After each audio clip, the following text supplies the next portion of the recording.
3, 2, 1. Wow, amazing!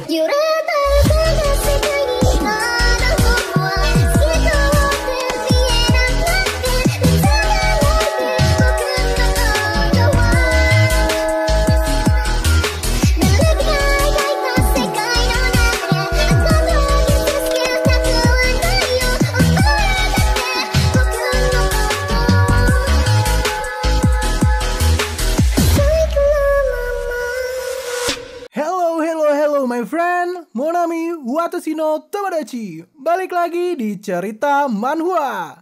Buat kalian yang mau support channel ini dengan donasi, kalian bisa pilih antara Super Thanks atau Saweria. Tapi bagusnya sih Saweria ya, karena potongannya cuma 5%. Kalau Super Thanks 30%. Untuk Saweria, kalian bisa klik di pojok kiri atas, atau kalian bisa cek di kolom deskripsi. Tapi untuk support, nggak harus dalam bentuk donasi. Dengan kalian menonton sampai habis dan memberikan like di video ini, itu udah sangat membantu mensupport channel ini. Kalian juga bisa join di grup Telegram dari komunitas cerita manhwa. Di situ kalian bisa sharing dan berbagi cerita dengan teman-teman baru. Dan nanti kalau gue ada masalah apa-apa tentang channel ini, pertama-tama gue pasti akan menginfokan terlebih dahulu di Telegram. Misalnya kayak gue telat upload, atau apalah itu. Makanya langsung join di grup Telegram ya. Tanpa perlu berlama-lama lagi, kita akan mulai aja ceritanya. Melanjutkan cerita sebelumnya, di mana Yidan membawa murid-murid dari Divine Farmer Clan untuk masuk ke dalam medan perang para dewa. Di dalam ruangan Godhead, Sukiya terus-menerus menyerap kekuatan celestial dari Godhead. Basis kultivasinya juga terus meningkat, dan dia hampir menerobos ke ranah Earth Immortal. Godhead ini menjadi bingung. Ada yang salah ini. Kekuatan celestial yang aku berikan padanya seharusnya udah cukup untuk membantunya mencapai ranah Heavenly Immortal. Kenapa dia hanya mencapai puncak Earth Immortal? Tubuh orang ini benar-benar aneh. Gak mungkin kultivator biasa bisa menampung begitu banyak kekuatan celestial. Mereka pasti sudah meledak dari tadi. Bocah ini ternyata menipuku. Ada kekuatan hisap aneh di dalam tubuhnya yang terus-menerus menyerap kekuatan celestial. Ini gawat. Aku terlalu banyak mengirimkan kekuatan celestial. Aku harus segera memutuskan transmisinya. Kalau tidak, itu akan melukai sumberku. Saat dia memutuskan transmisinya, langsung ditarik oleh Sukiya. Hey, kau bilang kau mau membantuku mencapai ranah Heavenly Immortal. Kau mau lari kemana sekarang? Di sisi luar, orang-orang dari Divine Farmer Clan telah datang ke tempat Ergozi dan kawan-kawan. Kalian para semut, siapa yang sudah membunuh adikku Yichong? Cepat suruh dia keluar. Aku bisa mempertimbangkan untuk membiarkan kalian hidup. Chai Pailing berkata, Kau Yidan kan? Itu semua salah Yichong. Dialah pertama kali yang menculik teman tetua Su dan menyebabkan perselisihan. Hah, tidak usah memberitahu itu. Yang aku tahu, ada seorang yang membunuh adikku, dan aku akan membuatnya membayar dengan nyawanya. Pai Chailing berkata lagi. Selain itu, duel antara Yichong dan tetua Su diadakan di atas arena. Semua pertarungan yang dilakukan di atas arena sudah menandatangani perjanjian hidup dan mati. Jadi kenapa kau malah mencari masalah setelahnya? Hei, Danau Giok dan Divine Farmer Clan sudah melakukan perjanjian selama bertahun-tahun. Aku tidak menyangka kau akan melindungi para penjahat seperti ini. Senpai, aku sudah salah menilaimu. Moju-chan datang membantu. Apanya yang Divine Farmer Clan?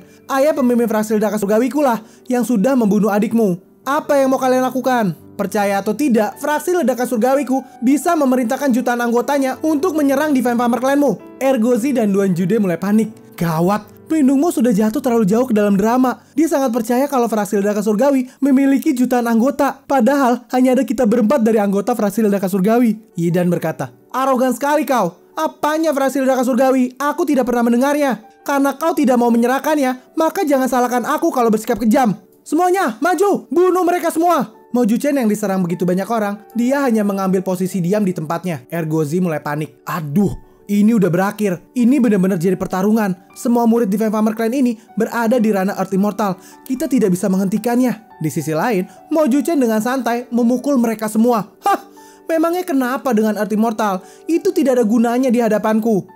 Mereka semua kalah dengan mudahnya. Aku adalah pelindung fraksi Ledaka Surgawi, jadi nggak mungkin kalian bisa menyakiti pemimpin fraksi.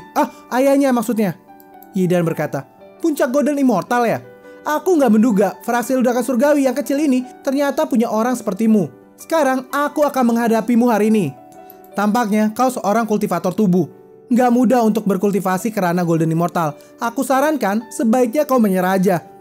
Hah, kau terlalu banyak omong kosong. Apa kau mau kultivasi mulutmu? Dihina seperti itu, Yidan sangat kesal. Kau benar-benar cari mati ya? Yidan menyerang Moju-chan dengan artefak celestialnya. Dalam hati Moju-chan, Kekuatan Celestial Kayu ya? Teknik Divine Farmer Clan ini jelas lebih kuat. Untuk saat ini, Moju-chan masih bisa menghindari serangan-serangan dari Yidan. Lalu dia mengeluarkan skillnya lagi. Kayu-kayu muncul dari tanah, dan itu langsung menyerang Moju-chan. Hahaha, kau mau lari kemana sekarang? Serangan kayu-kayu itu berhasil dipatahkan oleh Moju-chan. Tapi tidak berhenti sampai sini. Yidan langsung menyerang kembali menggunakan pedang kayunya. Mereka berdua beradu serangan. Moju-chan berkata, teknikmu sepertinya nggak cukup bagus ya. Haha, benarkah? Nggak peduli seberapa kuat tubuh fisikmu. Bagaimanapun, itu hanyalah tubuh fisik. Kali ini, mari kita lihat bagaimana caranya kau melepaskan dirimu dari ini. Gawat, aku terjebak oleh cabangnya. Tangan dari Moju-chan sudah terikat oleh kayu milik Yidan. Dia merubah intensitas cabangnya, dan itu menjadi sangat tangguh. Aku nggak bisa melepaskan diri hanya dengan kekuatan kasar. Duan Jude dan Ergozi bergerak. Pelindungmu tertangkap, ayo kita bantu dia. Kalau menunggu saja, kita juga pasti akan mati. Yidan merespon mereka berdua. Dengan teknik kayunya, dia menangkap Ergozi dan Duan Jude. Saat Yidan ingin melakukan serangan penghabisan pada Moju-chan, tiba-tiba cahaya emas datang menyerang Yidan. Dengan cepat, Yidan membuat penghalang. Tapi sayangnya, penghalang itu dengan mudahnya dihancurkan. Moju-chan, Ergozi, dan Duan Jude terlepas dari ikatan kayu itu. Cahaya emas ini ternyata adalah Sukyue. Dia langsung menangkap leher dari Yidan. Hah, kau meremehkan kultivator tubuh ya? Orang tua ini ingin duel denganmu. Apa? Cabangku hancur. Patua, jadi kau yang membunuh adikku. Matilah kau. Dengan menggunakan teknik kayunya, dia menyerang Sukyue. Sukyue tidak melawan sama sekali. Dia hanya diam di tempat. Tapi semua serangan yang mengenai tubuh Sukyue langsung hancur begitu aja. Yidan semakin bingung. Apa-apaan ini? Itu nggak bisa menghancurkan tubuh fisiknya. Haha, apakah barusan menggelitiki orang tua ini? Oh, tampaknya udah datang nih. Yidan semakin bingung. Apanya yang udah datang? Tiba-tiba, petir malapetaka muncul dari langit. Yidan berteriak kesakitan. Ah! Ternyata ini adalah malapetaka kuno. Kenapa kau bisa menarik petir semacam ini? Hahaha. Orang tua ini baru aja menerobos kerana Earth Immortal. Dan ini adalah petir tribulasiku. Karena sepertinya kita sudah ditakdirkan, jadi aku akan membiarkanmu untuk mencicipinya. Saat petir itu datang kembali, Yidan langsung mencoba untuk kabur. Sukyue menerima seorang diri petir itu. Hoho, kenapa kau lari? Dalam hati Yidan, kekuatan fisik macam apa itu? Dia bahkan bisa menarik petir semacam ini. Orang tua ini jelas-jelas bukan seorang Earth Immortal. Karena Yidan kabur, Sukyue menggunakan skill petirnya. Yidan berusaha menghalangi serangan petir itu dengan teknik kayunya. Tapi petir itu dengan mudah menembus kayu itu dan langsung mengenai Yidan. Dia bisa mengendalikan petir malapetaka. Ini bagaimana mungkin? Petir ketiga dari malapetaka digunakan lagi oleh Sukyue untuk menyerang Yidan. Sebelum dia mati, dia berkata, orang ini benar-benar monster. Itu adalah kata terakhir yang diucapkan oleh Yidan. Yidan pun langsung dibunuh oleh Sukyue. Para murid-murid yang lain mulai panik. Tuan muda Yidan, dia beneran mati. Orang-orang dari fraksi Ledakan Surgawi dan Danau Giok menjadi terkejut. Kekuatan ayah pemimpin fraksi meningkat lagi. Sial, bocah itu ternyata mendapatkan keberuntungan besar di dalam sana. Pai Chailing berkata, sebenarnya kultivasi Tetuasu itu berada di mana sih? Dia ini terlalu kuat. Dia terlihat seperti orang tua biasa saat pertama kali datang ke Danau Giok. Apa semua itu bohong? Sukyue berkata lagi, hei, murid Divine Farmer Clan. Aduh, tuan muda kalian ini telah melukai punggungku. Kalian harus membayar ganti rugi untuk biaya medisku. Mereka semua syok mendengar pernyataan dari Sukyue. Dalam hati mereka, biaya medis? Tuan muda kami ini dihajar sampai mati olehmu. Kenapa kau malah minta ganti rugi? Seseorang dari Divine Farmer Clan langsung berinisiatif. Tetuasu, ini adalah Chiliad Gold Restoration Vines dari Divine Farmer Clan kami. Ini bisa dimurnikan menjadi 9 Reincarnation Spirit Protection Pill, yang mana bisa memulihkan apapun, tidak peduli seberapa banyak luka yang kau derita. Tolong terimalah ini. Totalnya ada 10 helai, dan 1 helai saja sangatlah berharga. Sukyue menjawab sambil memandang ke arah Ergozi. 10 helai? Ergozi paham maksud dari Sukyue. Hei, apa kau bercanda? Kalian sudah melukai ayah pemimpin fraksi kami. Kalian pikir 10 helai aja udah cukup untuk ganti rugi? Setidaknya, kalian harus memberikan 100 juta helai. Sukyue langsung menggampar Ergozi. Anjing goblok, itu terlalu tinggi. Ergozi menjawab. Jadi, aku salah mengartikan kedipanmu itu? Murid itu menjawab dengan polosnya. 100 juta helai. Bahkan jika seluruh Divine Farmer Clan kami dibalikan, kita tidak bisa mendapatkan sebanyak itu. Sukyue menjawab. Benarkah? Kalau begitu, serahkan saja semua cincin penyimpanan kalian. Aku akan menghitungnya sebagai biaya kerusakan mentalku. Dia pun menyerahkan cincin penyimpanan itu kepada Sukyue. Sebagai hasilnya, semua murid Divine Farmer Clan yang masih hidup menyerahkan semua harta karun yang ada di tubuh mereka. Divine Farmer Clan yang kaya sekali lagi membuat Sukyue mendapatkan banyak keuntungan. Nona Liu berkata, penjahat kecil, kau benar-benar gak berubah ya? Dalam situasi seperti ini, kau masih aja menipu mereka. Hehehe, mereka ingin membunuhku. Bagaimana mungkin aku tidak menipu mereka? Ngomong-ngomong, ada apa dengan penampilanmu ini? Jelek sekali tahu. Hehe, aku baru saja tiba di benua langit. Jadi, aku harus sedikit melakukan penyamaran. Pai Chiling coba menginterupsi. Tetua Su benar-benar kuat ya. Aku tidak menduga Anda memiliki istri yang begitu cantik. Nona Liu langsung merespon. Apa-apaan? Aku bukan istrinya. Lalu Pai Chiling memperingatkan pada orang-orang dari Nanogiok. Ingat, masalah hari ini jangan sampai tersebar. Baik, Sens. Lalu dengan wajah sedih, dia berkata, ternyata Tetua Su sudah punya pasangan. Mendengar ini, Nona Liu semakin kesal. Bagus, bagus. Jadi kau bahkan bisa menggoda wanita dengan penampilanmu seperti ini? Hehehe, mau gimana lagi? Aku ini terlalu menarik. Mo Juchen berkata, ayah pemimpin fraksi, bagaimana kultivasimu bisa meningkat begitu banyak? Duan Jude juga bertanya, kau ternyata sudah mencapai arti mortal. Orang tua ini nggak bisa percaya. Pai Chiling juga bertanya, mungkinkah kau sudah mengendalikan Gatet itu? Hohoho, mengendalikan aja nggak cukup. Ini disebut dengan kerjasama. Lalu Suke mulai menjelaskan kejadiannya. Di saat itu, Suke berkata, kau bilang kau akan membantuku mencapai ranah Heavenly Immortal, dan sekarang kau ingin mengingkarinya. Padahal kau sudah bersumpah tahu. Gatet itu berkata, dantianmu seperti lubang tak berdasar. Kalau aku terus memberikan kekuatan celestial, maka aku juga akan menghilang. Itu sama saja dengan kau membunuhku. Dalam hati Suke, setelah menyerap kekuatan celestial dari Gatet ini, aku bisa mencapai ranah Earth Immortal tanpa perlu melewati petir tribulasi. Setelah fungsi mendapatkan XP dari pembunuhan dihilangkan oleh sistem, ini adalah titik yang tidak akan bisa dicapai dalam beberapa dekade. Aku benar-benar mendapatkan keuntungan kali ini. Lalu Suke berkata lagi, baiklah, ini demi kebaikanmu. Tapi ada syarat yang harus kau penuhi. Dengan begitu, aku akan melepaskanmu. Memangnya syaratnya apa? Meskipun kau sudah jatuh, tapi kau adalah kekuatan tingkat dewa saat kau masih hidup. Dan kau pasti memiliki banyak teknik kan? Kau harus memberikan warisan teknik padaku. Dengan begitu, aku akan berjanji melepaskanmu. Kalau kau tidak mau, aku nggak takut bertarung sampai mati dan menghancurkanmu. Dengan penuh ketakutan dia berkata, tidak, aku akan melakukannya. Ambillah warisan ini dan pergilah sekarang. Inilah cerita yang disampaikan oleh Sukiwe. Duan Jude merespon, luar biasa, kau bahkan berani melawan Gatet itu. Padahal orang tua ini mendapatkan ramalan yang berbahaya. Gatet itu sudah terlalu banyak mengeluarkan kekuatan celestialnya dan dia jadi menyusut. Setelah dia pergi, dia meninggalkan penghalang ini. Tapi aku tidak tahu cara untuk menggunakannya. Pai Chiling berkata, Tetua Su dan semuanya, sekarang masalah di sini sudah selesai. Lebih baik kita kembali ke Danau Giok untuk beristirahat. Suke menjawab, itu benar. Kita harus memulihkan Taman Persik untuk Senspai. Jadi, ayo kita pergi. Di pintu keluar medan perang kuno para dewa, pelindung di Vampire Clan melihat orang-orang mulai keluar. Hidan sudah keluar.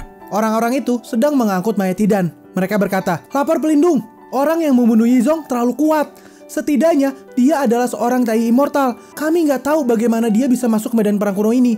Dalam pertarungan, Tuan Muda Hidan tidak sebanding dengannya. Dan para penjaga kita juga tidak cukup untuk melawannya. Dan akhirnya Tuan Muda Hidan mati. Apa? Hidan juga mati? Ayah Sukiyo itu sebenarnya siapa sih dia? Ya udah, akan buruk kalau kita terus ada di sini. Lebih baik kita pergi aja. Mereka pun pergi meninggalkan medan perang kuno ini. Para kultivator sebelumnya melihat kepergian mereka. Lihat, orang-orang dari Divine Farmer Clan telah pergi. Mereka telah kehilangan dua tuan mudanya satu demi satu. Ini merupakan kerugian besar. Yang pria menjawab, aku tidak menduga. Ternyata Tetua Su sangat kuat. Bahkan Hidan yang berada di puncak Golden Immortal juga terbunuh. Yang wanita merespon, keputusan kita sudah benar dengan meminjamkan Celestial Artifact kepadanya.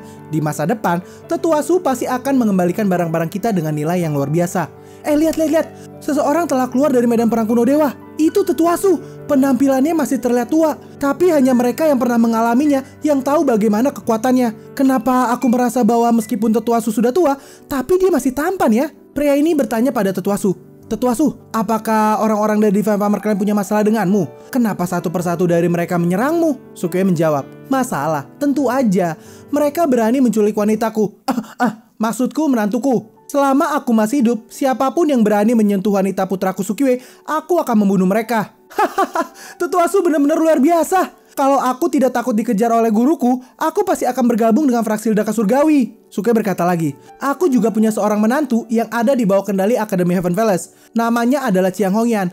Dia adalah kultivator yang luar biasa. Tapi orang-orang dari Akademi Heaven Palace tergiur dengan kecantikan menantuku itu dan ingin mengambilnya secara paksa. Sebelumnya, orang tua ini bahkan bisa menghancurkan sekte Heaven Palace. Tapi sekarang hanya ada Akademi Heaven Palace. Orang tua ini udah gatal untuk menghancurkannya. Buat informasi bagi kalian ya, Sekte Heaven Palace sama Akademi Heaven Palace itu berbeda. Kalau Sekte Heaven Palace itu adalah sekte kepunyaan dari Xuan Yuan Wanrong. Para kultivator yang mendengar itu terkejut. Yang dikatakan Tetua Su itu adalah provokasi untuk Akademi Heaven Palace. Ini benar-benar perkataan arogan. Pai Qialing coba mengingatkan, Tetua Su, Sekte Heaven Palace itu sangat kuat. Yang Anda katakan itu pasti salah kan? Tapi penampilan Tetua Su sangat yakin. Dia bahkan tidak memandang Akademi Heaven Palace. Apa mungkin kultivasinya Celestial King? Sukue berkata, masalah ini tidak terlalu terburu-buru. Orang tua ini akan membereskannya nanti. Ayo kita kembali dulu. Dengan ini, Sukue berhasil berakting dan mendapatkan force point. Setelah berhasil membunuh dua tuan muda dari Divine Farmer Clan, ayah Sukue dan fraksi ledakan surgawi menjadi terkenal di benua langit. Beberapa bulan pun berlalu. Kata-kata kasar Sukue menyebar di seluruh benua langit. Akademi tingkat 2 menantikan bagaimana caranya ayah Sukue mengalahkan Akademi Heaven Palace. Bagaimanapun, menonton keseruannya bukanlah masalah yang terlalu besar. Tapi Sukue, sang pelakunya sendiri, berada di kamar tamu terbaik di Danau Giok. Dia sedang tertidur pulas. Dan sisa anggota fraksi ledakan surgawi lainnya sedang bermain kartu di bawah bimbingan Ergozi. Sementara itu, di Akademi Heaven Palace, seorang bawahan melapor, Tuan Muda, setengah bulan lagi peringatan kematian dekan generasi kedua akan diadakan. Master memintaku untuk mengingatkanmu agar membawa hadiah untuk dipersembahkan di gunung belakang. Oke, aku mengerti. Tuan Muda, satu hal lagi. Hari ini aku mendapatkan laporan dari para murid yang pergi keluar. Tapi ayah Sukue masih belum ditemukan. Oh, ayah Sukue ya? Aku tidak menduga bahwa kekasih Chiang Hongyan adalah keturunan dari pembohong tua itu. Jenis darah yang rendah itu benar-benar membosankan. Tapi aku masih menantikannya. Aku ingin tahu, apa bedanya dia dengan pria tak dikenal bernama Sukue? Bagaimana bisa Chiang Hongyan bisa jatuh cinta padanya? Dan bahkan, dia tidak memandang tubuh ilahi Taois dari Sekte Sage. Sekarang, tingkatkan jumlah orangnya dan terus melakukan pencarian. Lakukan sampai mereka ditemukan. Baik Tuan Muda. Segera setelah berita pencarian dan penangkapan anggota fraksi ledakan surgawi yang gencar dilakukan oleh Akademi Palace, benua langit menjadi ribut. Akademi Heaven Palace meresponnya secara positif. Itu secara resmi menjadi musuh dari fraksi ledakan surgawi. Dan kata-kata ayah Sukue yang akan menghancurkan Sekte Heaven Palace semakin menarik perhatian. Seorang dari Danau Giok mengetuk kamar Sukue. Tetua Su, akhirnya kau bangun. Ada apa sih? Kau mengetuk pintu pagi-pagi banget ini. Tetua Su, Akademi Heaven Palace mengirim seseorang ke Danau Giok untuk mencarimu. Senpai sedang menjamu mereka di luar. Akademi Heaven Palace bilang bahwa kau memfitnah mereka dan Sekte Heaven Palace akan dihancurkan olehmu. Jika mereka menemukanmu, mereka akan membunuhmu. Semua orang yang mendengar ini langsung panik. Apa? Mereka datang ke sini? Sukue langsung menepuk pundak wanita ini. Nona, tenang aja. Orang-orang dari Akademi Heaven Palace bukanlah orang kuat. Wanita ini berkata lagi, iya, memang benar. Itu hanya seorang dekan yang berada di Golden Immortal. Dia datang ke sini hanya untuk mengkonfirmasi apa kau ada di Danau Giok atau tidak. Hah, baguslah kalau begitu. Duan Judi berkata, ayah pemimpin fraksi, kami sudah mengemasi barang-barang kami. Bagus. Itulah anggota fraksi ledakan surgawiku. Gak perlu penjelasan dari orang tua ini, kau bisa bekerja sama dengan sempurna. Lalu mereka semua pergi menghilang dari Danau Giok. Terima kasih atas keramahanmu Danau Giok. Kami pergi dulu ya. Tetua Su, Senpai memintaku untuk menanyakan keberadaan Sukue padamu. Sebelum bisa menanyakan itu, mereka semua sudah pergi meninggalkan Danau Giok. Kita berpindah ke ruang tamu di Danau Giok. Wanita ini melaporkan kepada Senpai. Apa? Dia pergi? Jadi Sukue ada di mana sekarang? Setelah Sukue dan rombongannya meninggalkan Danau Giok, mereka berkeliaran di berbagai domain celestial. Sukue terus menyuarakan bahwa dia tidak pernah mengatakan akan menghancurkan Akademi Heaven Palace. Tapi orang-orang mulai bergosip. Seorang berkata, kau bilang fraksi ledakan surgawi benar-benar akan bertarung dengan Heaven Palace? Iya, Akademi Heaven Palace adalah organisasi yang besar. Apa menurutmu fraksi ledakan surgawi bisa melawannya? Aku dengar sih, katanya ada 1 juta anggota dari fraksi ledakan surgawi. Itu mungkin berhasil. Pada saat ini, berita itu menyebabkan para kultivator di semua kalangan masyarakat menjadi antusias. Orang-orang mulai berspekulasi tentang tingkat kemenangan fraksi ledakan surgawi. Hari ini, Sukue dan kelompoknya berkeliaran. Dan ternyata ada seseorang yang mengenali mereka. Hei, itu bukannya anggota dari fraksi ledakan surgawi? Pria itu langsung bertanya, fraksi ledakan surgawi, apa kalian benar-benar akan menghancurkan Akademi Heaven Palace? Sukue dengan tegas menjawab, orang bijak itu tidak akan percaya pada rumor. Aku harap kalian berhenti menyebarkan kepalsuan. Fraksi ledakan surgawiku tidak pernah mengatakan ingin bertarung melawan Akademi Heaven Palace. Pembantaian di Sekte Heaven Palace juga tidak masuk akal. Tapi Akademi Heaven Palace sedang mencari kalian di seluruh benua langit. Sukue langsung berusaha untuk pergi meninggalkan mereka sambil berkata, kalau kalian ada masalah, hubungi saja Ergozi. Aku pergi dulu ya. Ergozi merespon, bocah, kenapa jadi aku? Sukui dan kelompoknya segera pergi dengan cepat saat mereka bertemu dengan orang-orang dari Akademi Heaven Palace dan mereka hilang tanpa jejak. Kini mereka semua berada di Gunung Tandus. Pemimpin fraksi, kenapa kita harus terus bersembunyi? Bukankah kita punya 1 juta anggota fraksi ledakan surgawi? Kenapa kita harus takut pada Akademi Heaven Palace? Ini adalah pertanyaan yang dilontarkan oleh Mo Juchen. Duan Jude menjawab, pelindung Mo, jangan terlalu agresif. Akademi Heaven Palace itu cukup kuat. Kita tidak punya peluang untuk memenangkan konfrontasi secara langsung. Mo Juchen berkata lagi, jika 1 juta anggota fraksi ledakan surgawi kita berkumpul, bukankah akan mudah untuk menyapu seluruh benua langit? Kenapa pemimpin fraksi tidak melakukannya? Sukui menjawab, pelindung Mo, kau itu sangat loyal terhadap fraksi ledakan surgawi, dan aku sangat mengetahuinya.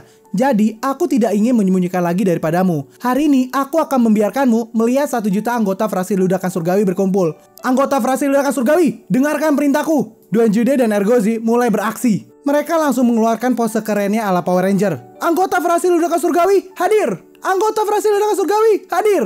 Saat kami berdua bergabung, itu adalah 1 juta anggota fraksi ledakan surgawi. Mo Juchen tampak syok. Dia merasa benar-benar tertipu kali ini. Dalam hatinya, meskipun aku sudah mengira hasilnya, tapi saat aku mendengarnya dari mulut mereka, aku masih tidak bisa menerimanya. Mo Juchen berkata, sial. Aku seharusnya memikirkannya. Sukui menjawab, pelindung Mo, aku seharusnya tidak membohongimu. Tapi kau adalah orang yang baik dan kuat. Kita sudah hidup dan mati bersama.